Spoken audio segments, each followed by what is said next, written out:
অবৈধ অনুপ্রবেশ কোনো প্রকার গ্রহণযোগ্য নয়। সাবধান সাবধান সাবধান, হুঁশিয়ার হুঁশিয়ার হুঁশিয়ার। সীমান্তে অবৈধ অনুপ্রবেশ কোনো প্রকার গ্রহণযোগ্য নয়।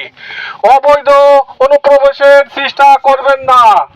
তো দেখছি যে সব সময় টহলেরা দড়ি বেড়াইছে, আমাদেরও ডাকছে, বলছে যে ওদিক থেকে পুষিন হবে, আপনারা আমাদের একটু সাহায্য সহযোগিতা করেন। আমরা আমাদের ছেলেদেরও বলেছি, আমার ক্যাম্পে কি আমার মসজিদের সভাপতি, আমি মসজিদের বিজেপিরা চিঠি দিয়েছে, সে চিঠি পড়ার পরেও আমি সব বাড়ি বাড়ি বলে বেড়িয়েছি, দোকান দোকানে বেড়িয়েছি যে বিজেপিদের সাহায্য সহযোগিতা করতে হবে, তারা যাতে ওদিক থেকে লোক না পাঠাতে পারে সে চেষ্টাও আমাদের করতে হবে, দেখতে হবে, ঠেকাতে হবে। এরকম অনেক বিজেপিরা তো খুবই ব্যস্ত ঘুরে বেড়ায় দেখি সব সময়। এখন ওনারা নাকি তো এভাবে লোক পাঠিয়ে যায়, তখন এনারা কি করতে পারবে না পারবে সেটা বলতে পারবো না। 6 জন অবৈধ পুশিং করছে বিএসএফ। আমরা এখানে বিজিবি আমাদের তাদেরকে আটক করছে, স্থানীয় লোকজন আসছে আরো অনেক। এখন আমরা তাদেরকে অবৈধ পুশিং আমরা বাংলাদেশে কোনোভাবেই গ্রহণযোগ্য করব না, তাদেরকে বাংলাদেশে ঢুকতে দেওয়া হবে না। বাংলাদেশের অন্যান্য জায়গায় যেভাবে ডিউটি করতেছে জনগণকে সাথে নিয়ে আমরা একদম সারা রাত্রি একেবারে তাদের বিশেষ করে যেখানে গেট আছে এবং কি শূন্য লাইনে আমরা ডিউটি করতেছি, যাতে কোনোভাবেই কোনো এই যে অবৈধ অনুপ্রবেশকারী বা পুশিনের লোক বাংলাদেশে প্রবেশ করতে না পারে। ভারতের বিএসএফ বিভিন্ন সীমান্ত দিয়ে অবৈধ পুশিনের চেষ্টা অব্যাহত রেখেছে।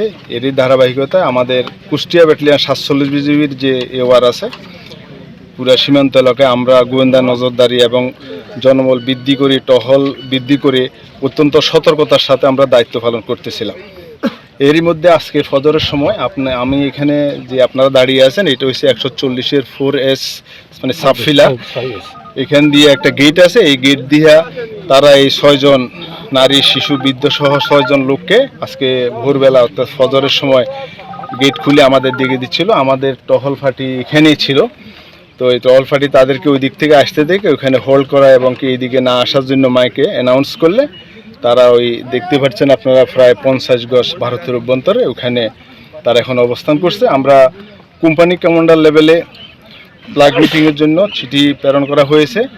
আমরা এটা কোম্পানি কমান্ডার লেভেলে প্লাগ মিটিং করে ফেরত দিব। আমরা এটা কোনোভাবেই এইভাবে অবৈধ অনুপ্রবেশ গ্রহণ করব না। জনগণ সহায়তা করতেছে আমাদের। আসলে আপনারা তো দেখতেছেন জনগণ আমাদের সাথে সারা রাত্রে না থাকলে অন্তত মধ্যরাত্রি পর্যন্ত প্রায় সেলফিলেরা মানে স্বেচ্ছায় স্বপ্রণোদিত হয়ে আমাদের সাথে থাকে, হেল্প করে আমাদেরকে। আমরা তো আপনারা জানেন জনবল আমরা একটু কম, তো সেই হিসেবে তারা অনেক জনবল থাকে। তারা থাকলে আমাদেরও মনোবল বৃদ্ধি পায় বা আমাদের সহায়তা হয় বিভিন্নভাবে।